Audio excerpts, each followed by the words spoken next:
Hello મિત્રો, કોઈને દીકરા ન થતા હોય, કોઈને માણાનો વેણનો કંટાળો આવી ગયો હોય અને એકદમમાં જીવડું મેરડી પાસે આવી જાય.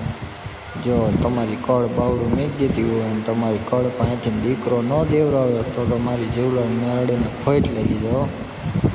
જીવડો સૌને એક આપતો હોય છે, પણ જો મેરડી રાજી હોય તો બે બિરાડાને ન આપો ને તો તમારી જીવડો મેરડી ન કહેવાય હો.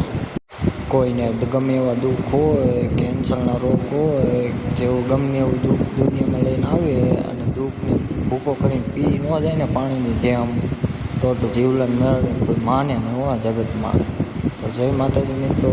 તો અહીંયા આપણે ઈશ્વરીય ગામ આવો અને જીવલાને મેળડી પાસે ગમે એવું દુઃખ લઈને આવો અને દુઃખ મટી ન જાય ને, કેન્સર જેવા કેન્સર પી ગઈ તો આ તમારું દુઃખ ન પી જાય ને તો તમારી જીવલાને મેળવીને ખોટ લાગી જાય હોય એટલે. તો જય માતાજી મિત્રો, જય મેરડીમાં.